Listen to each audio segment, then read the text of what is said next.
ஈஸ்வரி சாவித்திரி முகத்துல கரிய பூசி சேது தமிழ்ச்செல்வி ஒன்னு சேர்ந்து வாழ்ந்தா நல்லா இருக்கும்னு நீங்க நினைச்சீங்கன்னா இந்த வீடியோக்கு ஒரு லைக் பண்ணுங்க. வாங்க வீடியோக்குள்ள போலாம். தலைவரே, விஷயத்தை கேள்விப்பட்டீங்களா? அந்த தமிழ்ச்செல்வி ஏதோ மெடிக்கல் கேம்ப் விஷயமா பரீட்சை எழுதுறதுக்காக சிறுமலைங்கிற சிறிய கிராமத்துக்கு போறாங்களாம். அது மட்டும் இல்ல, கூடவே சேது ராஜாங்கம்னு மொத்த குடும்பமும் போக போறாங்களாம் அப்படின்னு போஸ் நீதிமான் கிட்ட சொல்ல, என்ன சொல்ற போஸ், உண்மையாவா? உனக்கு எல்லாமே நல்லா தெரியுமா? அட ஆமா தலைவரே, இப்போதான் எங்க அம்மா ஃபோன் பண்ணி எல்லாத்தையும் சொன்னாங்க. சரியான தகவலை தான் கொடுத்துருக்க போஸ். நானும் எப்படா அந்த குடும்பத்தை சரியான நேரம் பார்த்து பழிய தீர்த்துக்கலாம் தான் பார்த்தேன். பரவாயில்ல, நீயே எனக்கு நல்ல தகவலை கொடுத்துருக்க. நான் எல்லாத்தையும் பார்த்துக்கிறேன் அப்படின்னு சொல்லிட்டு எங்க நீதிமான் ஒரு பக்கம் ஒரு பெரிய திட்டம் போட்டுக்கிட்டு இருக்காரு. என்ன பண்ணலாம் தலைவரே, நீங்க சொன்னீங்கன்னா அதை நான் ஏற்பாடு பண்ணுவேன்.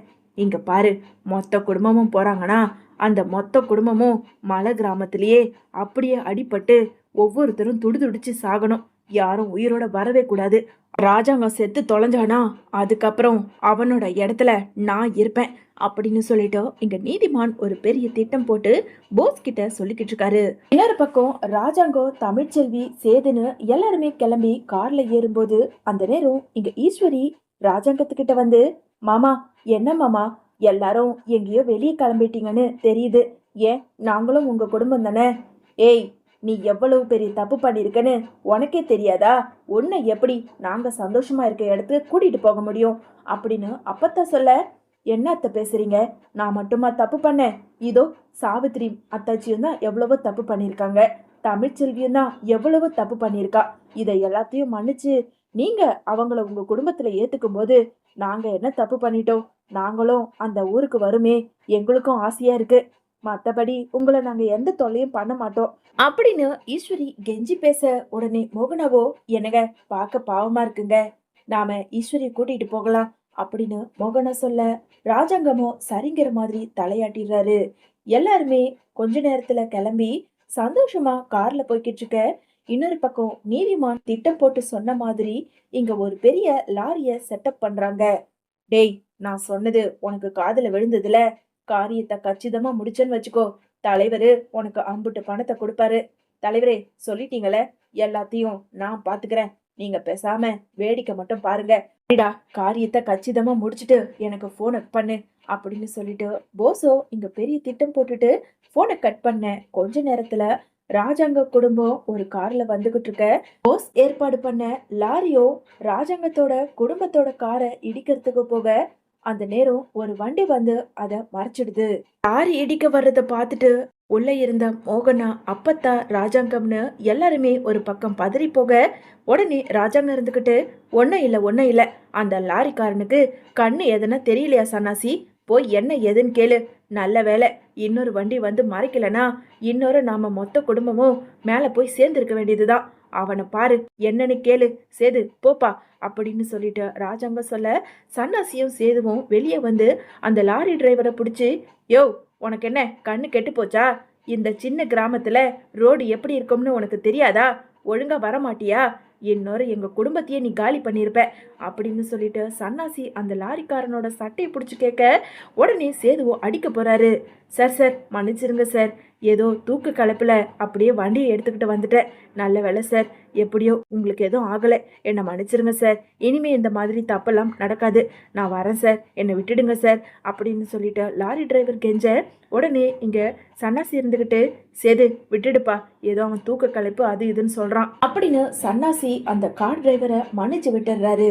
கொஞ்ச நேரத்துல எங்க கார் டிரைவரோ போஸுக்கு ஃபோன் பண்ணி, என்னடா காரியத்தை முடிச்சியா?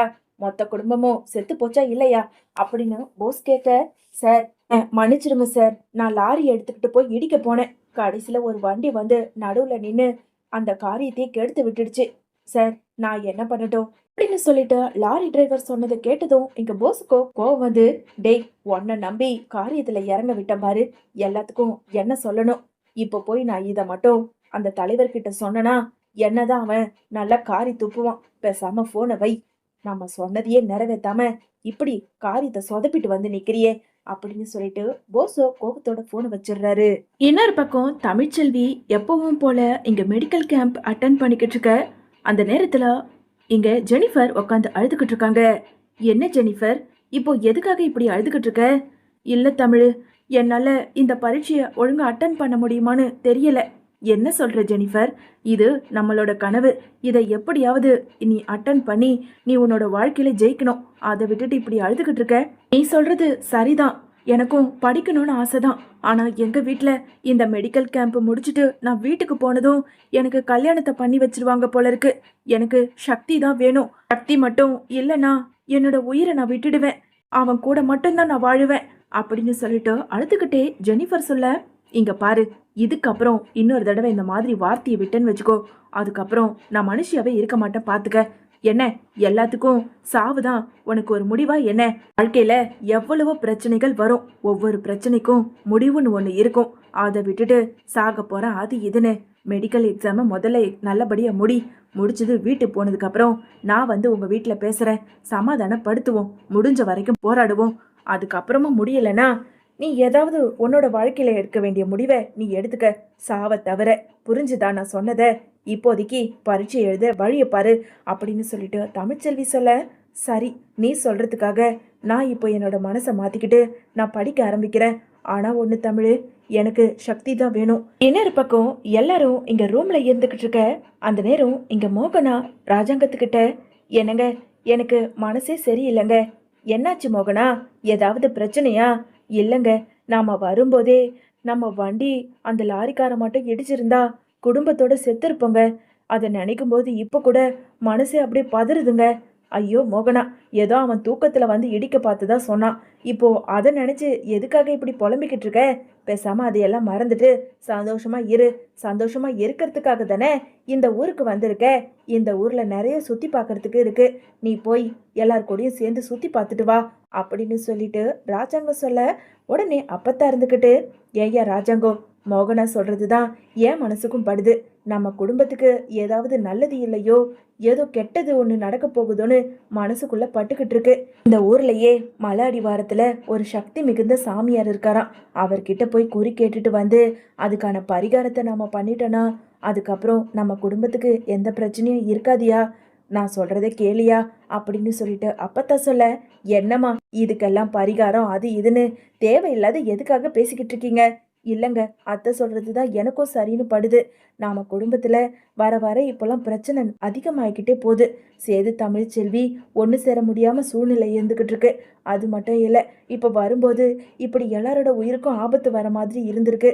அதனால அத்தை சொல்ற மாதிரி நாம போய் அந்த கோவில்ல குறி கேட்டுட்டு வருவோங்க அப்படின்னு மோகனா சொல்ல, இங்க ராஜாங்கம்மா, சரி அம்மாவும் நீயும் சொல்றதுனால நானும் வரேன். சீக்கிரம் கிளம்பி ரெடியா இருங்க, நாம கார்ல போயிட்டு வந்துடலாம் அப்படின்னு ராஜாங்கம் சொல்ல, கொஞ்ச நேரத்துல சேது ராஜாங்கம் மோகனா அப்பத்தான்னு 4 பேருமே கிளம்பி நேரா அந்த சாமியாரை பார்க்க போறாங்க. போன இடத்துல சாமியாரை பார்க்கறதுக்காக ராஜாங்கத்தோட குடும்பம் காத்துக்கிட்டு இருக்க சாமியாரோ இங்க ராஜாங்கத்தை பார்த்து இங்க வாங்குற மாதிரி கை நீட்டி கூப்பிட, ராஜாங்கம் சேது மோகனா அப்பத்தான்னு 4 பேருமே சாமியார் கிட்ட வராங்க. சொல்லு, உன் குடும்பத்துக்கு ஒரு பெரிய பேராபத்து காத்துக்கிட்டு இருக்கு. அதோட அறிகுறி உங்க கண்ணுக்கு பட்டிருக்கு. அதனால தானே என்னை தேடி இந்த இல்லத்துக்கு வந்திருக்கீங்க அப்படின்னு சொல்லிட்டு சாமியார் சொன்னதை கேட்டதும் இங்க மோகனாவுக்கு அதிர்ச்சி ஆகுது. என்னங்க, நான் சொன்ன மாதிரியே இவரும் சொல்றாரே. ஐயா, ஆமா ஐயா, எங்க குடும்பத்துக்கு ஏதோ பெரிய பிரச்சனை வரப்போகுதுன்னு பயமா இருக்கு. அதுக்கான பரிகாரம் ஏதாவது இருந்ததுன்னா அது நாங்க இப்பவே பண்ணிடுவோம் அப்படின்னு மோகனா சொல்ல, உங்க குடும்பத்துக்கு ஒரு கெட்டது நடக்க போகுது. ஏற்கனவே நடக்க இருந்த கெட்டதை உங்க வீட்டு மருமக தடுத்து நிறுத்தியிருக்கா அப்படின்னு பட்டும் படாதமா சாமியார் சொன்னதை கேட்டதும் இங்க அப்பத்தா இருந்துக்கிட்டு, என்ன சாமி சொல்றீங்க அப்படின்னு அப்பத்தா கேட்க, ஆமா, ஏற்கனவே உங்க பையன் ராஜாங்கம் இவரோட உயிருக்கு ஒரு ஆபத்து வந்திருக்கணுமே. ஆமா சாமி, நீங்க சொல்றதெல்லாம் உண்மைதான். அந்த உயிரை காப்பாத்துனதே உங்க வீட்டு சின்ன மருமக தான் அப்படின்னு சாமி சொன்னதை கேட்டதும் சேது ராஜாங்கம் அப்பத்தா மோகனான்னு எல்லாருக்குமே அதிர்ச்சி ஆகுது. என்ன சாமி சொல்றீங்க? பிள்ளையோட உயிரை காப்பாத்துனது எங்க வீட்டு சின்ன மருமக, என் பேத்தி தமிழ்ச்செல்வியா? ஆமா, உங்க வீட்டு சின்ன மருமக தான். உங்க வீட்டுல இருந்த உங்க வீட்டு எதிரியே ஒருத்தன் தான் இந்த பாலகனோட உயிரை எடுக்கிறதுக்காக காவு வாங்கறதுக்காக சுத்தி சுத்தி வந்திருக்கான். எப்படியோ அதை கண்டுபிடிச்சு உங்க சின்ன மருமக தான் இவரோட வாழ்க்கையையும் உயிரையும் காப்பாத்திருக்கா.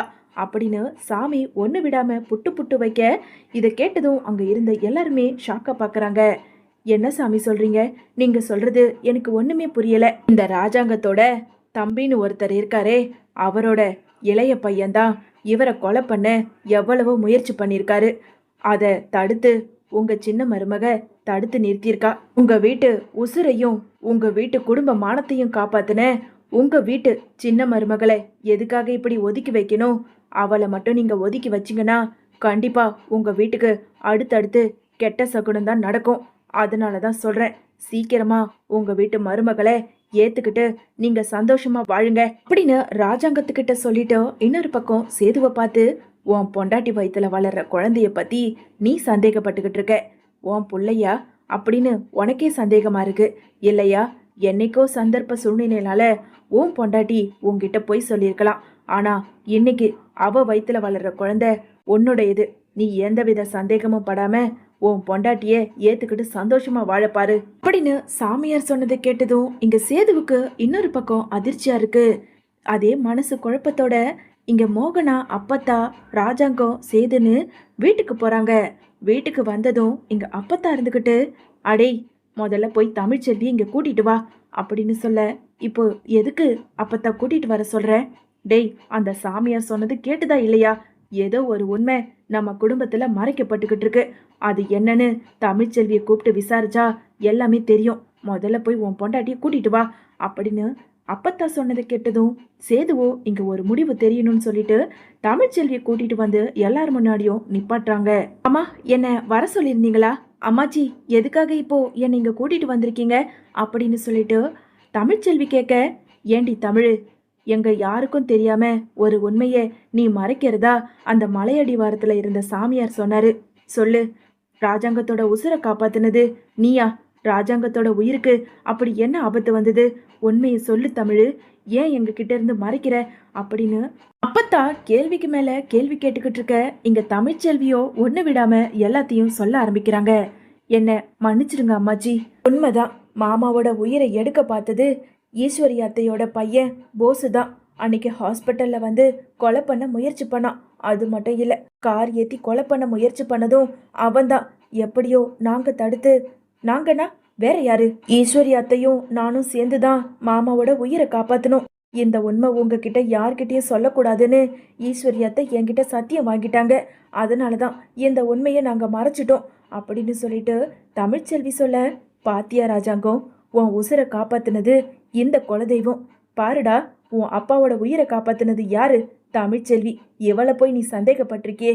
சாமி சொன்னதை கேட்டல, தமிழ்ச்செல்வியோட வயித்துல வளர்ற குழந்தை உன்னுடையது. அத முதல்ல தெரிஞ்சுக்கடா முட்டாள். இப்படிப்பட்ட ஒரு பொண்டாட்டிய எப்படிடா உனக்கு விட்டு கொடுக்க மனசு வந்தது? ஐயா ராஜாங்கம், தமிழ்ச்செல்வி உன் உயிரை காப்பாத்திருக்காயா? அவளை இனிமேலாவது நீ சின்ன மருமகளா நம்ம வீட்டுக்கு மறுபடியும் கூப்பிட்டுக்கணும் அப்படின்னு அப்பத்தா அழுதுகிட்டு இருக்க. ராஜாங்கமோ என்ன சொல்றது ஏது சொல்றதுன்னு தெரியாம இங்க தமிழ்ச்செல்வி கிட்ட வந்து மன்னிப்பு கேட்டு, என்ன மன்னிச்சிடு தமிழ், உன்னை நான் என்னமோ தப்பா நினைச்சிட்டேன். கடைசியில என் உயிரை காப்பாத்துன குலதெய்வமே நீயா தான் இருக்க.